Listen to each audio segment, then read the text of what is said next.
Hey everybody, what's up from Roll, Minnesota, your state of skate. Hey, I'm Butch Lehman, and today we're kicking off an entirely new season of Rolling Reactions with one of everybody's favorite inline skaters, and his name is Alex Broskow. Now, you guys don't need me to tell you about Alex. Alex has been one of the premier and most prolific inline skaters in the history of the sport, but today we're going to kick it with a couple of his lesser known and perhaps older sections. Or maybe if you've been around for a while, they're some of the best known sections. But we're going to take a look at his original Sponsor Me section, a Sponsor Me tape that Alex put together just before his career as a professional rollerblader really began. Also, we're going to take a look at his secret section in KFC 2, a cool section of 8 minutes of bonus content that you can only unlock by going through the DVD menu and making the right selections. So today's one you don't want to miss, Alex Broskow. What more can you say about him? He is one of the many living legends of blading. Let's take a look. All right, so as I mentioned, this first section was a Sponsor Me tape, and I don't even know for sure how old Alex was when he put this together and released it.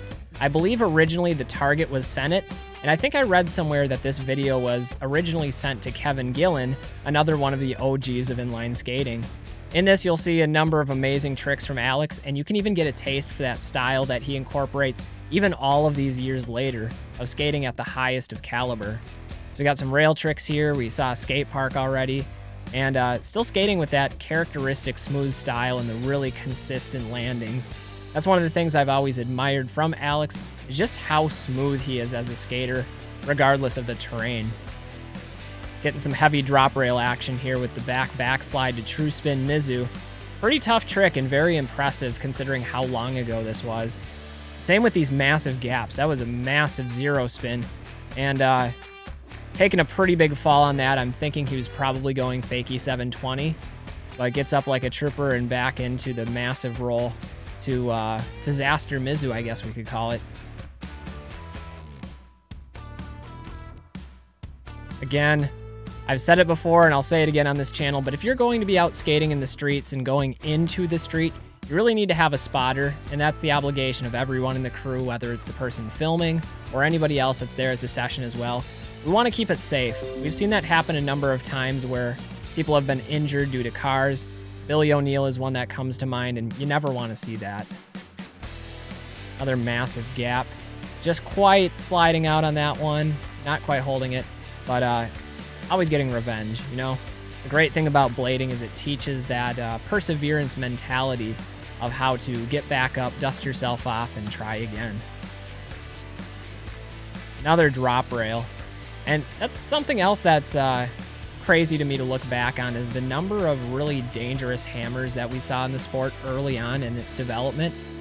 And I know that's something that sometimes people argue about now, is like, where have all the hammers gone? Or nobody does big stunt tricks anymore. It's all technical. And I think there is a good balance in inline skating today.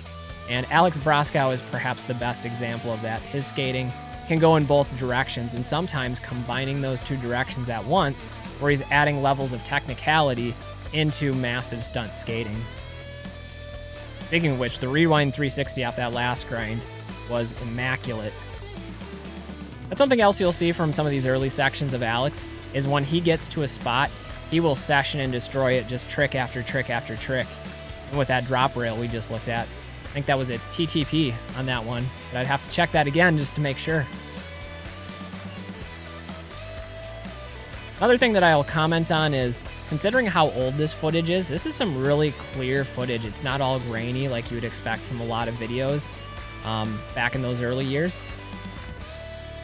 Now, I'm not exactly sure when this was. If I had to guess, I'd maybe throw out the number of like 2000, 2001. If you guys are older than me and you have a bit more experience there, you'll have to correct me on that. Really digging that true spin fish brain, one of my favorite grinds. And that trick I absolutely love. The transition going from the horizontal to the down rail, perfect. Well, if you needed any further evidence that Alex Broskow is worth sponsoring, here it is. And I mean 8 minutes of actual evidence of unbelievable top-tier blading with the style to back it up. And Alex is getting really technical in this section. We saw the 360 sole from multiple directions here. And this takes me back too, because my first pair of inline skates when I first started was the rollerblade access skates, the TRS series. And this is probably the most popular and best looking skate, arguably, that Rollerblade has ever produced, was the TRS Detail. They were the white ones with the gray accents. Beautiful looking skate. And whenever I think back to those, I think back to these days with Alex skating them, making them just look really good. Going up over the rail on that one. Very dangerous trick. You don't want to clip on those for sure. Beautiful true spin topsoil. Pulling the full cab out all the way to the sidewalk. A little extended grass gap built into that trick. Those full cabs, man. Something Alex Broskow just knows how to do, and I can't think of a time when that was not familiar and was not smooth for him. It's been a while since I've gone to this section, and that is one of my guilty pleasures, especially as somebody that's been around skating since about 2001, as I love coming back to these early years when I was first beginning, because these are the types of sessions that I would watch for motivation before going out sessioning with friends, going out to the skate park, maybe even doing some of those first early street skating accomplishments, whether it was first rail or finding new spots. So a lot of memories come back when watching these types of sections. Another big drop rail here. Getting a little bit dangerous on the camera angle. Even the camera guy's like, yep, you landed right here, man. You got to watch out for me. Big top sole. And I never understood the fast slides. Like, props out to the people that know how to hold fast slides. I can understand pretty much every other one-footed trick, but that's one that's always eluded me.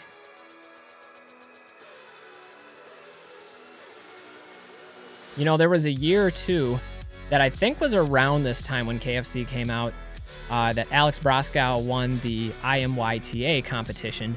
And you guys can look that one up on YouTube, but great competition series, street skating comp with all of the big name pros. And IMYTA, I Match Your Trick Association. That's what the acronym was for. That's exactly what you'd see, is just one after another, people doing battle, one-upping the tricks and the level of difficulty. And I believe in that one, I think it was the finals in Los Angeles. Again, you guys will have to correct me if I'm misremembering this, but I think that's the one that Jeff Howard also won. There were co-winners between Alex and Jeff, and man, there were some huge tricks done there. Really technical on one of the scariest looking kink rails that you could possibly imagine for a competition spot. What do we got here? Coming in super fast, going front torque on a ledge. That looked pretty high up too, so that's nothing to scoff at in terms of a trick. Love the torqued out nature of that backslide. Foot was fully kicked out. We won't even talk about the front Savannah or alley-oop unity, because that's the last thing we need to do is draw up that debate. But if we're going this far back, I feel like the alley-oop unity was probably a bit more prevalent as a trick name in the early 2000s, though that might be geographical as well. I could be mistaken on that. That's a classic switch up. The front royale, the alley-oop topsole. I feel like everybody's learned that one at some point, but it takes just the right technique to perfect it. And if you're not super comfortable at alley-oop topsoles and you miss that sole foot, that one can hurt. You can go for a ride pretty easily on that switch up. That expression from the guy in the background, I think, is the same thing that we as viewers see, where we're just like, what just happened? How is this possible?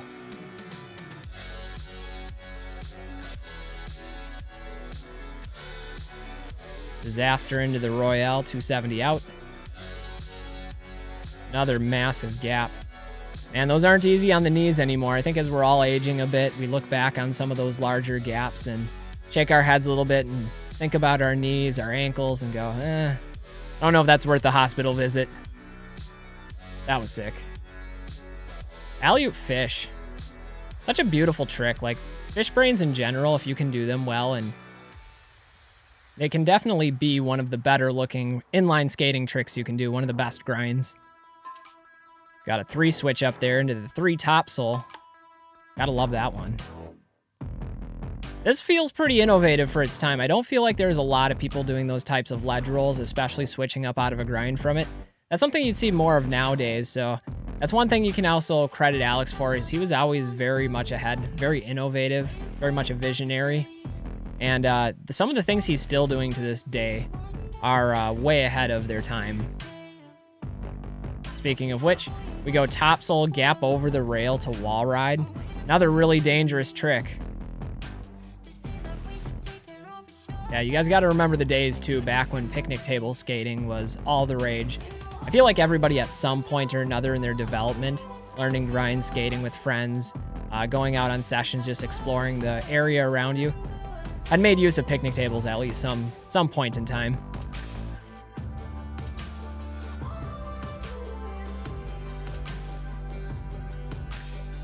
Out into the grass. Got a chair out there that's perfect. You can just have a seat when you're done. I feel like this is probably obvious for most of the people that have clicked on this video and are watching it, but the KFC videos were primarily the Kansas City crew from where Alex was originally from. And Kansas City has had a really prolific scene when it comes to inline skating. Some amazing skaters have come out of there, some amazing talent, some legendary skate spots as well. Speaking of which, look at that transfer. That is massive coming into the track. He's got a whole group of spectators there. I mean, that's what the chairs are there for, right? Fill up the stands. Big topsoil to drop. Just missing out on that one. A lot of drop rails.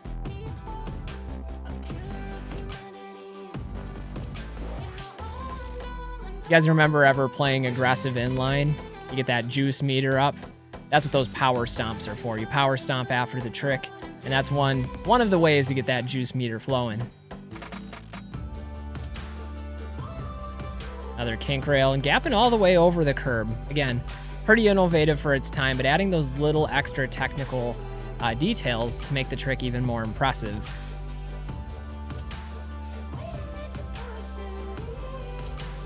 You know, we could shout out some of the earlier TRS skates as well during this time period. I believe Alex Broskow had 2 pro models with rollerblade that I can remember. There were like an orange set that almost looked like dreamsicle popsicles, those orange sickles. Those were really good looking blades. And the second ones were like black with some brown details around them. And those were also a really good looking pair of skates. I owned both of them at some point or another. And I have to say, the style that and detail that Rollerblade put into their skates, really, really nice looking blades. I will admit that changing over to razors early on in my skating, I did see a noticeable difference in the flex. Like the ankles felt a lot more stiff on the TRS skates, but they have a special place in my heart. They were what I started skating, and I've always liked them.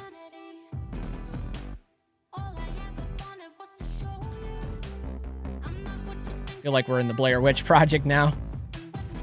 Speaking of which, massive rail transfer to the kink.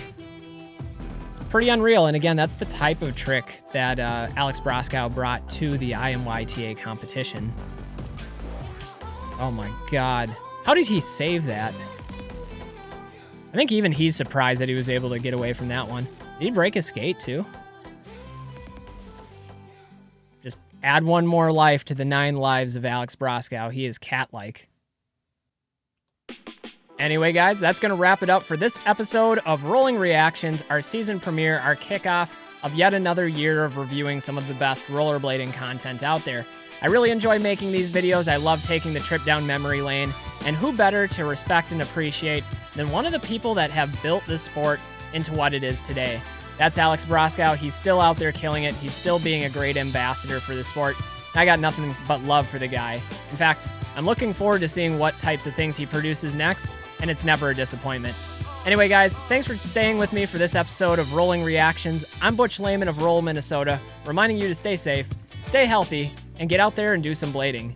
We'll see you with the next video. Until next time, peace, everybody.